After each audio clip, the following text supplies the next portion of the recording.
La rosa de pasión, leyenda de Gustavo Adolfo Bécquer, en la voz de Tintero Creativo, España.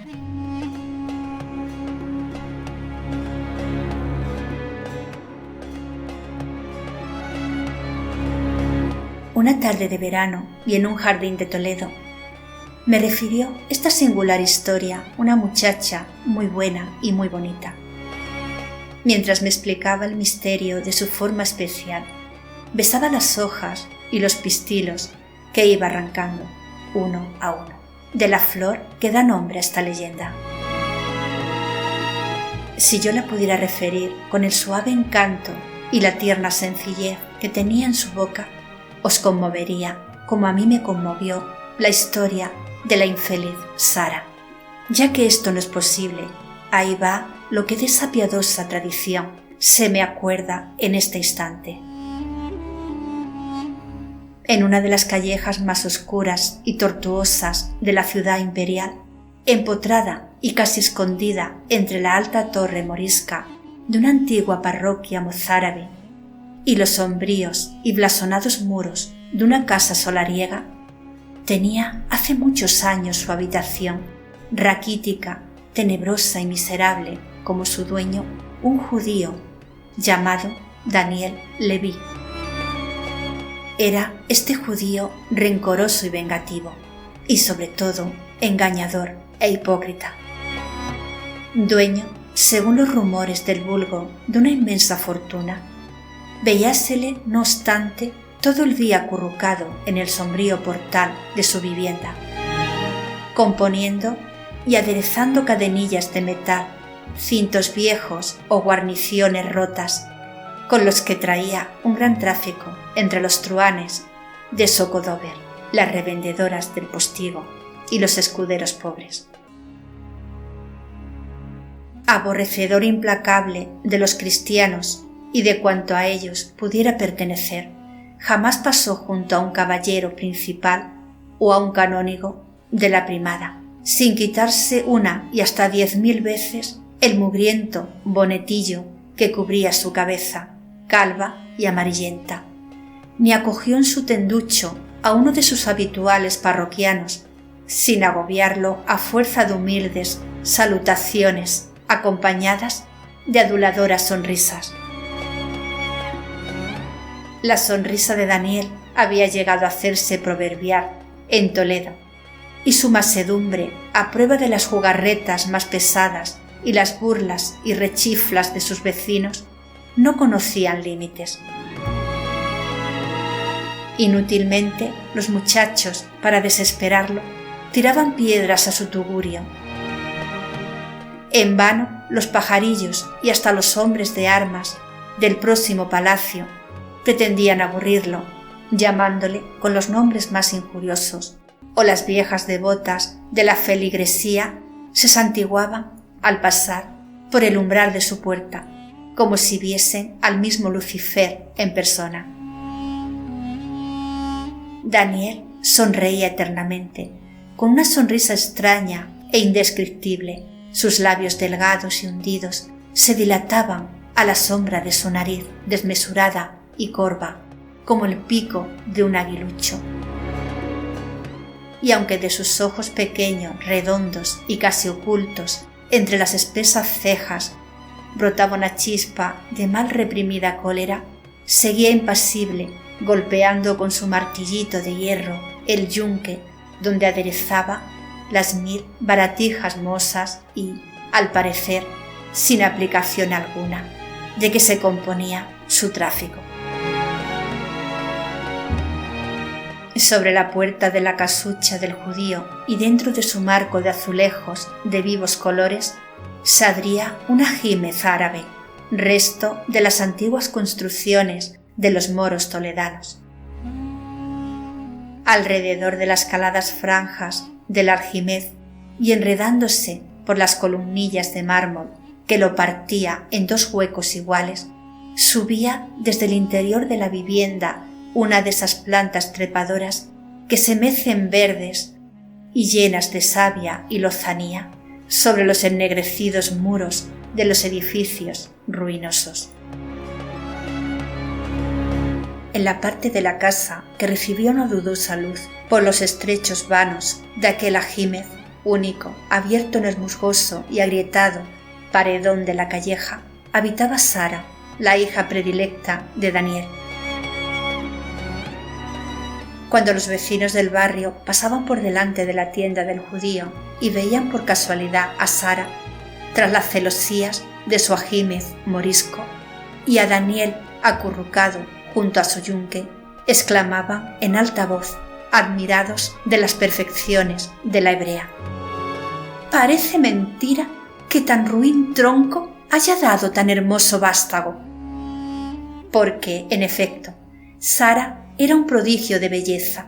Tenía los ojos grandes y rodeados de un sombrío cerco de pestañas negras, en cuyo fondo brillaba el punto de luz de su ardiente pupila como una estrella en el cielo de una noche oscura. Sus labios, encendidos y rojos, parecían recortados hábilmente de un paño de púrpura por las invisibles manos de un hada.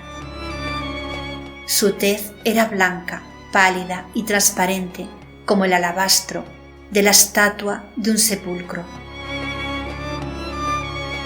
Contaba apenas 16 años y ya se veía grabada en su rostro esa dulce tristeza de las inteligencias precoces, y ya hinchaba su seno y se escapaban de su boca esos suspiros que anuncian el vago despertar del deseo.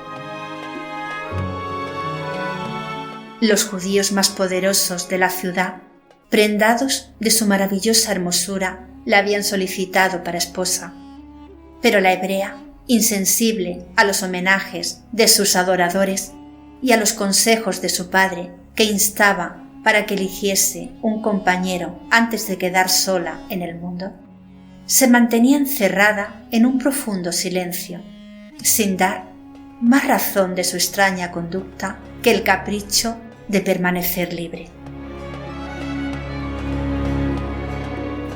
Al fin, un día, cansado de sufrir los desdenes de Sara y sospechando que su eterna tristeza era indicio cierto de que su corazón abrigaba algún secreto importante, uno de sus adoradores se acercó a Daniel y le dijo: «¿Sabes, Daniel, que entre nuestros hermanos se murmura que tu hija...?»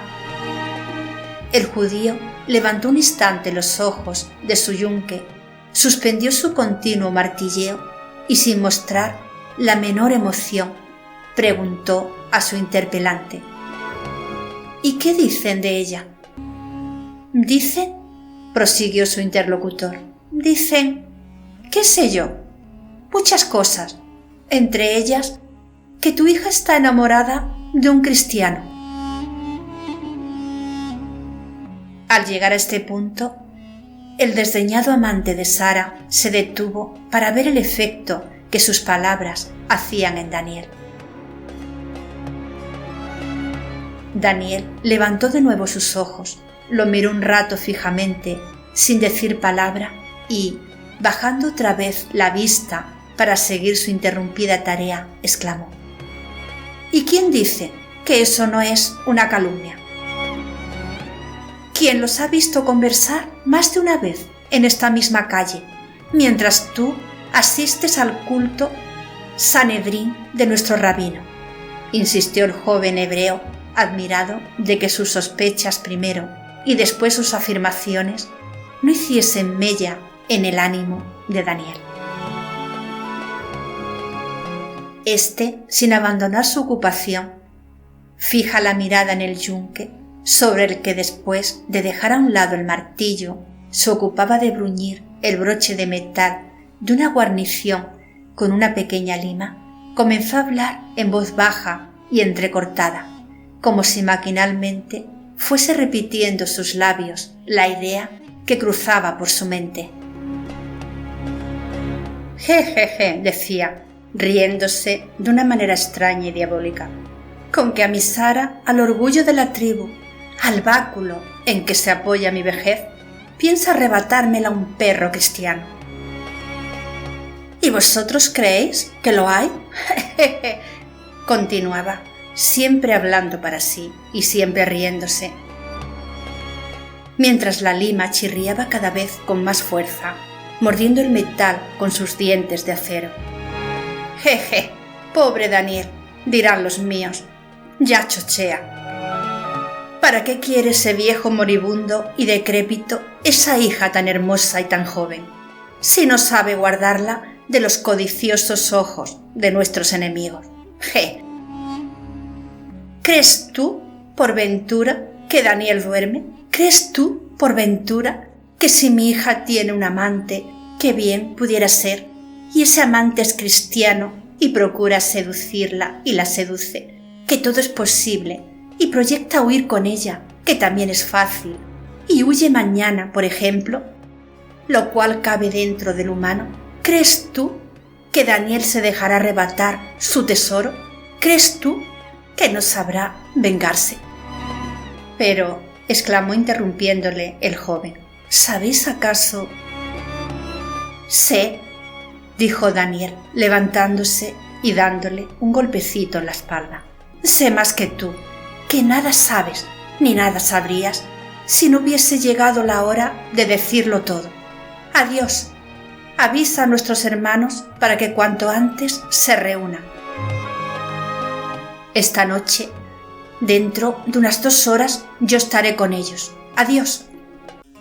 Y esto diciendo, Daniel empujó suavemente a su interlocutor hacia la calle. Recogió sus trebejos muy despacio y comenzó a cerrar con dobles cerrojos y aldabas la puerta de la tiendecilla. El ruido que produjo ésta al encajarse, rechinando sobre sus primeros goznes, impidió al que se alejaba oír el rumor de las celosías sobre el argímez, que en aquel punto cayeron de golpe, como si la judía acabara de retirarse de su alféizar.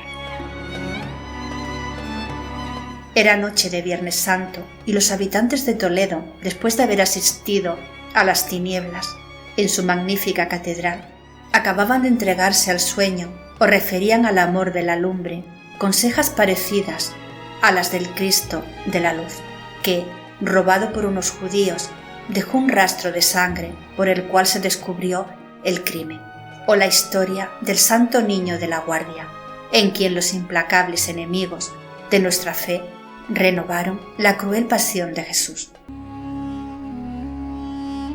Reinaba en la ciudad un silencio profundo, interrumpido a intervalos, ya por las lejanas voces de los guardias nocturnos que en aquella época velaban en derredor del alcázar, ya por los gemidos del viento que hacían girar las veletas de las torres o zumbaban entre las torcidas revueltas de las calles. Cuando el dueño de un barquichuelo que se mecía amarrado a un poste cerca de los molinos que parecen como incrustados al pie de las rocas que baña el Tajo y sobre las que se asienta la ciudad, vio aproximarse a la orilla, bajando trabajosamente por uno de los estrechos senderos que desde lo alto de los muros conducen al río, a una persona a quien al parecer aguardaba con impaciencia. «Ella es», murmuró entre dientes el barquero. «No parece sino que esta noche andan revueltos todos los judíos. ¿Dónde diantres se tendrán dada la cita con Satanás, que todos acuden a mi barca, teniendo tan cerca el puente? No irán a nada bueno, cuando así evitan toparse de manos a boca con los hombres de armas de San Cervantes. Pero, en fin, ello es que me dan buenos dineros a ganar, y a su alma su palma, que yo en nada entro ni salgo». Esto diciendo, el buen hombre, sentándose en su barca, aparejó los remos, y cuando Sara, que no era otra la persona a quien al parecer había aguardado hasta entonces, hubo saltado al barquichuelo, soltó la amarra que lo sujetaba y comenzó a bogar en dirección a la orilla opuesta. «¿Cuántos han pasado esta noche?», preguntó Sara al barquero apenas se hubieron alejado de los molinos, y como refiriéndose a algo de que ya habían tratado anteriormente. «Ni los he podido contar», respondió el interpelado. «Un enjambre. Parece que esta noche será la última que se reúne». «¿Y sabes de qué tratan y con qué objeto abandonan la ciudad a estas horas?» «Lo ignoro, pero ello es que aguardan a alguien que debe de llegar esta noche. Yo no sé para qué lo aguardarán, aunque presumo que para nada bueno».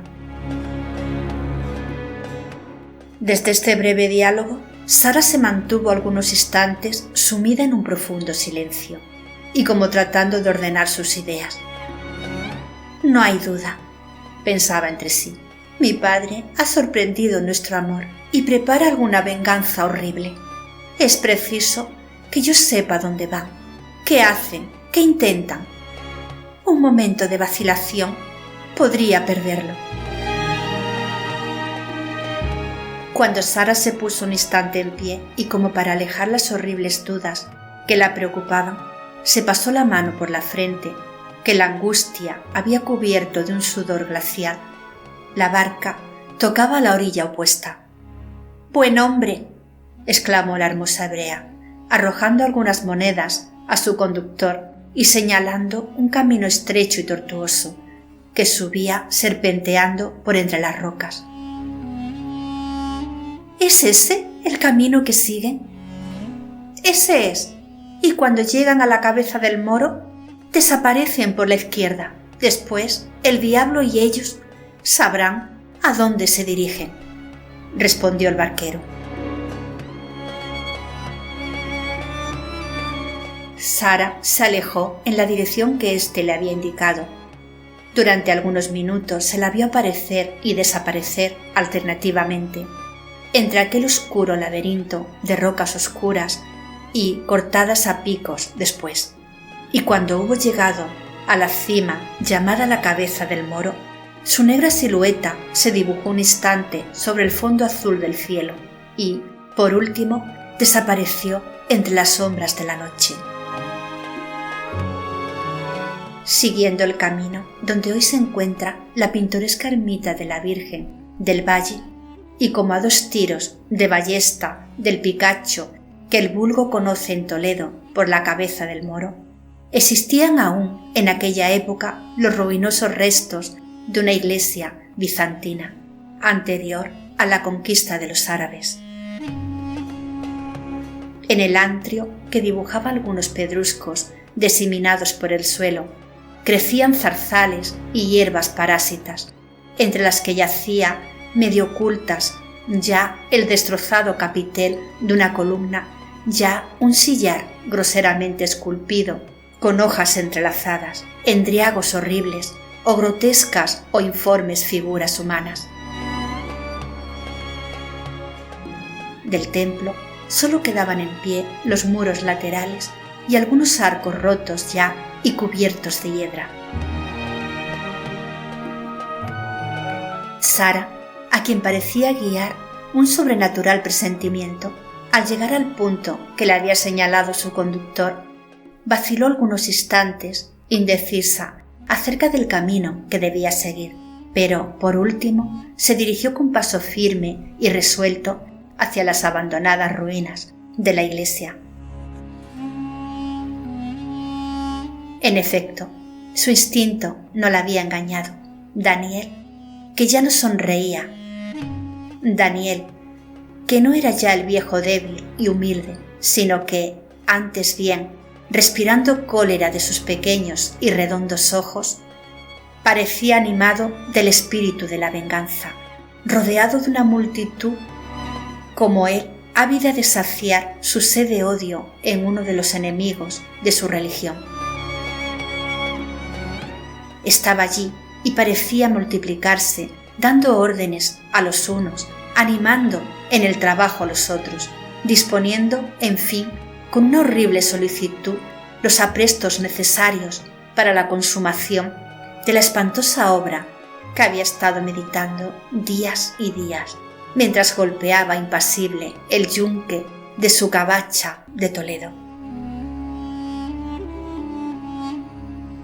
Sara, que en favor de la oscuridad había logrado llegar hasta el atrio de la iglesia, tuvo que hacer un esfuerzo para no arrojar un grito de horror al penetrar en su interior con la mirada.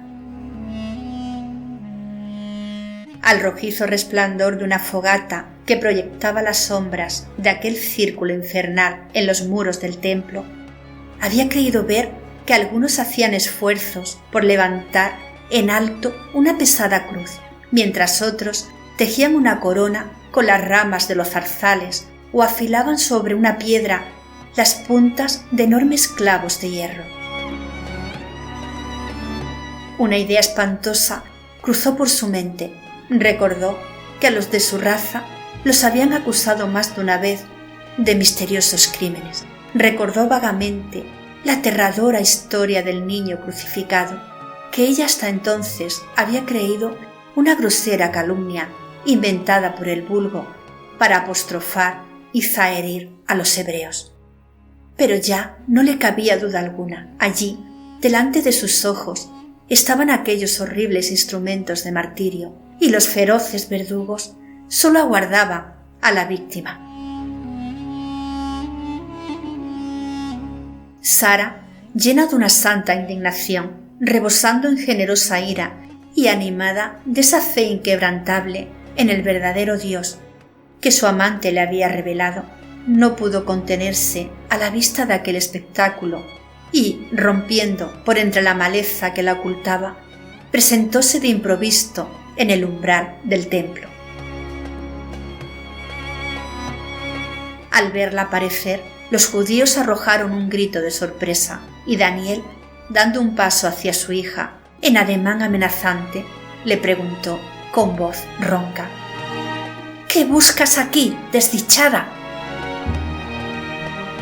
«Vengo a arrojar sobre vuestras frentes», dijo Sara con voz firme y resuelta, «todo el baldón de vuestra infame obra, y vengo a deciros que en vano esperáis la víctima para el sacrificio, si ya no es que intentáis cebar en mí vuestra sed de sangre, porque el cristiano a quien aguardáis no vendrá, porque yo le he prevenido de vuestras asechuzas».